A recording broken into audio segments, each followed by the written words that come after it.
kayamu wis bakal kelakon. Awit aku bisa bebarengan karo katresnanmu sing aran Jentik Manis. Belu. Jentik Manis. Wah.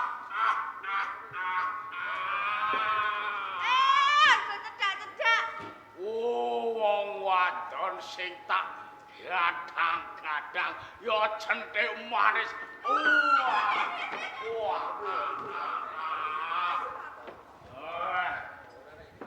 Bang!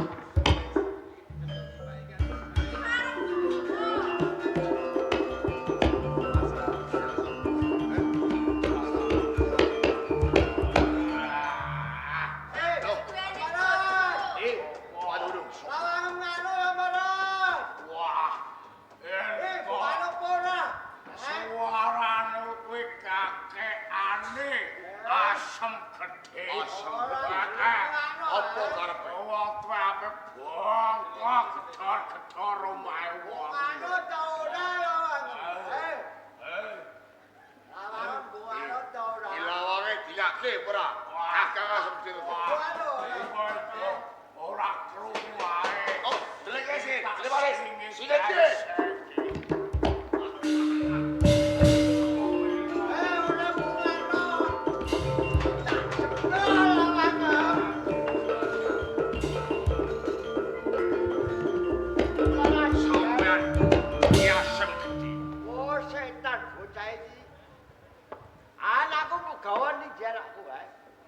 Takon sapa? Anakku mbok gawa ndi? Jentik Manis. Ya, Tekamu ning kene mung goleki Jentik Manis arep uga bali. ape tak jaluk gawa bali. Ora bakal teko kelakon. Jentik Manis wis dadi sengkraning. Watu gunung ya sedulur. Ora bisa. Apa kowe pengen tak jak gelut piye?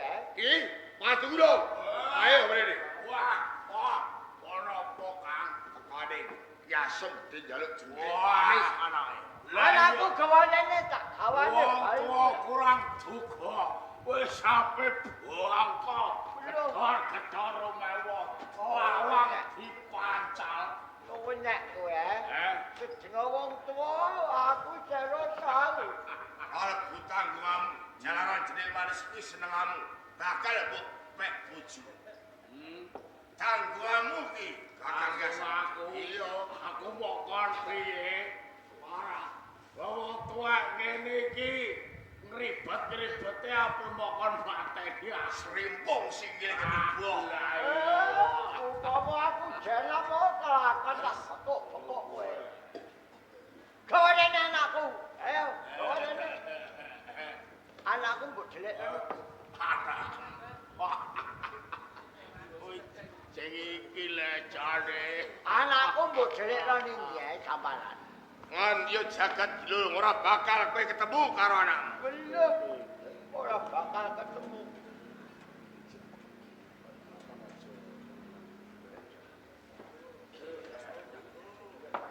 Sabaran. Yasem gede. Nek anakku tak jaluk ora oleh. Apa kowe kepengen tak gewepuki kene ya? Aja meneh mung kowe. Ngendi nek kowe dijago-jagong adep ana karo samarang. Aku waton aja waton.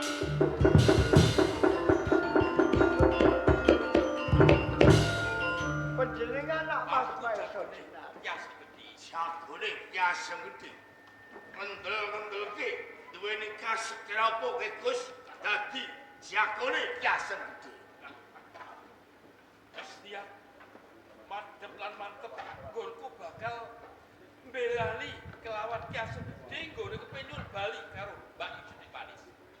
Nak pancen kowe njaluk baline Jentik Manis, saya meneh kowe jagone Ki Asem Gede. Semono aku kok duwe jago. Iki lho adikku. Alah, Watu. wah. Jentik Manis tak jaluk bali. Jentik Manis mau jaluk bali. Nek Jentik Manis kuwi bakal dadi bojoku, tak kuwi. Jentik Manis wis diri bojo Kakang Ngrasa. Mula kanthi iki ndak jaluk iki dina bakal ajak bali. Cendek manis ora bakal tak wolowake. Iso tak wolowake yen aku iso makane balik panen wae iki papan Hati-hati. Wah!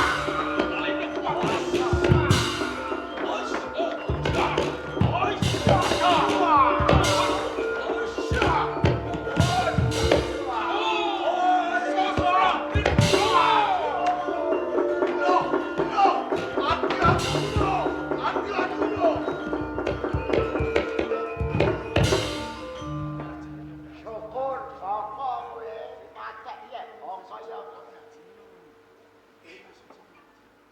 Oh, setan baik.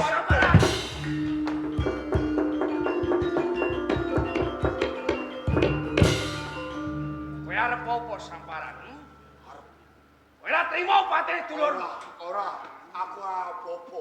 Nek kowe ora trimo patine patu gunung musuhmu ora sapa-sapa. Aku musuhmu. Ora. Aku rawani karo kowe dalam hati kan. Kromo kowe tak gojeki pisan kono. Samaran, saiki aku njaluk jendek manis gawan rene. Jendek manis. Kowe njaluk baline jendek manis. Iya. Dalam hati kan. Rene meneh aku ora wani meneh karo kowe. Tak perkara jendek manis ndak ulumpi. Oh rene.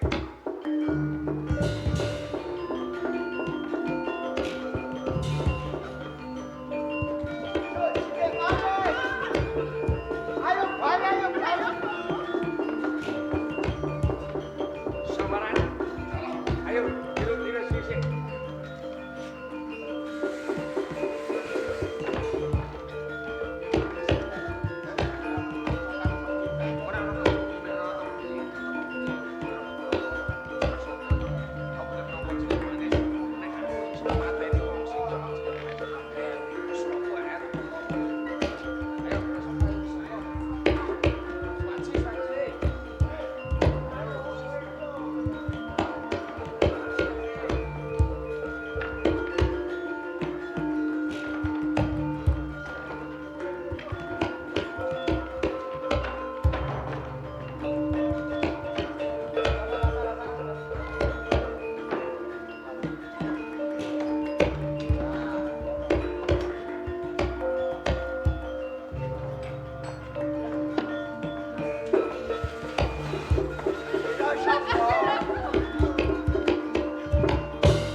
Ora susah tawang tangis ning pengarepan. Aku mangerteni. Yen aku rek bebrayan kelawan kowe, ora bisa nyukupi mergo aku lumpuh.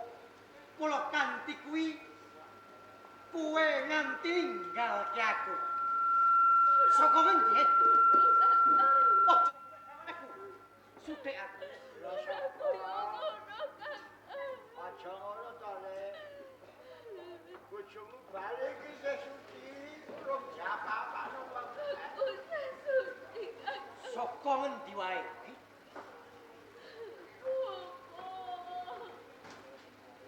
Pira sapa? Nun inggih, Bapak. Bojomu iki mau lak ditolong karo sambaran. Tau bentek omahe bojomu urung dicapak-capak to. Mula baline jendek manis kudu kok apa sing apik jane ya. Ingkang maringi pitulung jendek manis sinten kok? Ya, Mas Maeso Jenar. Maeso Jenar. Iya. Pundi priyantune? Kae nyene. Menika to.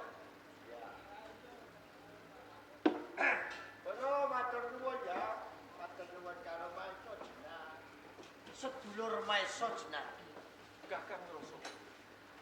Aku nelake gum panuwun kelawan sampean. Merga sampean wis maringi pitulungan kelawan bojoke jendek manis. Nanging aku durung percaya ngono wae kelawan kowe.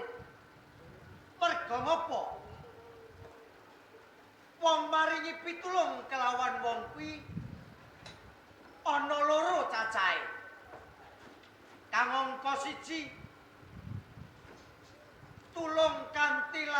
batin ikhlas tanpa pamrih apa-apa. Kang loro paringi pitulungan dhewene tanpa pamrih. Aku bisa duduk garising pangukon. Sedulur Maesa Jenar, kowe rupamu bagus, jentik manis, rupane ayu. Langka sengoro, yen kowe maringi pitulungan kelawan jentik manis, yen kowe ora dirasa seneng kelawan bojoku jentik manis. Sosro Bromo.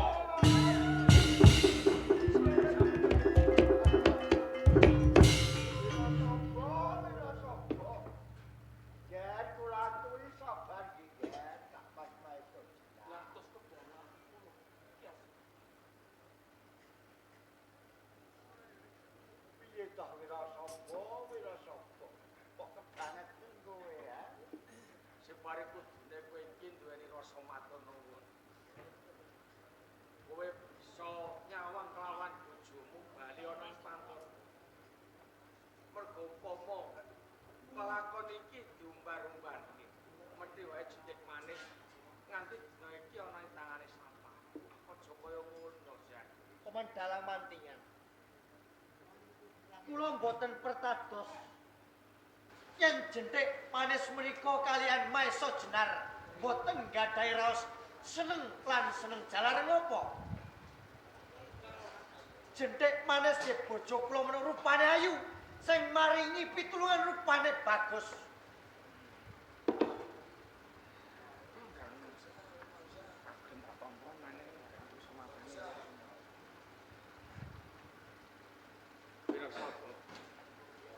Aku sing nyeksen. Kamunto sedulur Maesa Jenar ki ra duweni rasa setitik wae kelawan bojomu. Nek pancen pangucapku ning papan kene ora bisa kabuktekake. Aku trimo. Mok kapake aku gelem. Kuwaton kowe gelem percaya aku. Kamunto Maesa Jenar pancen ra duweni rasa seneng karo kowe. Yen kaya ngono, sapa sing nyolong kelawan bojoku jentik manis bakal pepitungan kelawan aku. Aku sambaran si nyolong. Kira sapa? Kowe lumpuh, kowe cimpor. Aja sumbar. Kowe nyebut jeneng sambaran. Samparan! Kira sapa? Aja dlangap anggon ucapaning pangarepanku. Senajan to wirasa lumpuh, ora kuat ngopo-ngopo. Yen jeneng manis ki bojoku, bebasan garwa sigaraning nyawa, sademo bathok sinari bumi. Sapa sing jiwat bakal tak totohi sak lembaring nyawa. Ayo kabukti. Kira sapa pesamparan sing mati?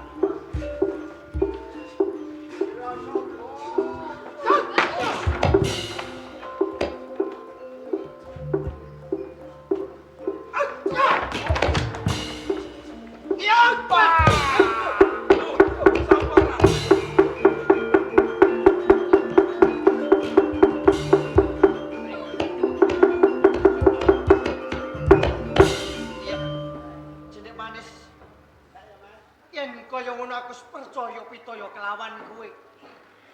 Kowe wanita kang suci. Aku njaluk sepura karo kowe jeneng manis.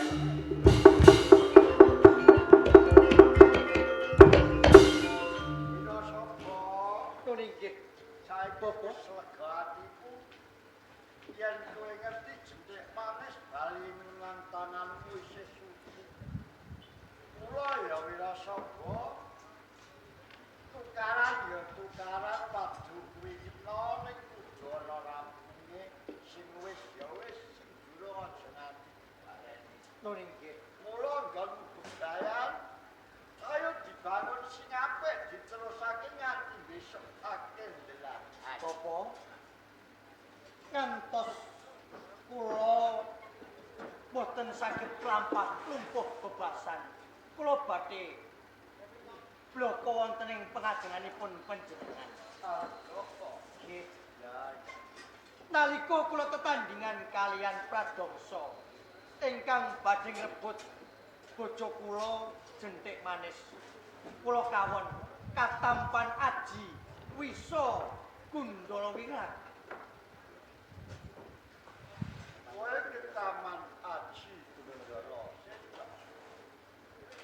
Nggih, menika leres. Ya. Nanging Wirasaba. Apa kira-kira kuwi ora ana tambane ya? Pramila kanthi menika kula ugi mboten mangertosi Bapak. Napa to? Yen kula menika saged tumekaning Waluya jati-jati tumekaning Waluya. Wis saiki ngene wae. Nggih, anjing aku iki mertuamu. Kudune jadi tanggung jawab. Ya aku tak bukti jaya. Mbok menawa wis kapan-kapan entuk tombo, kowe bisa akas kaya wingi. Kanjeng iki wis wektune esuk. Kowe ndak parengake nyuwun pamit karo Bapak Panitia Satu. Ngoten to.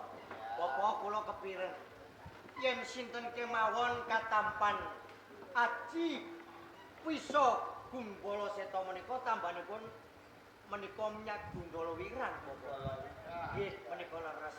Lah panggenanipun teng pundi? Ayo mengko rak ana to, Pak. Mboten nggih. Napa jenengan ingkang pamit kula mboten saged mlampah. Iya. Dumateng Bapak Panitia sedaya kemawon ingin sampun nyelawuhaken ketoprak Wisma Kuncara nilaaken gejining pangarima ingkang tanpa upami.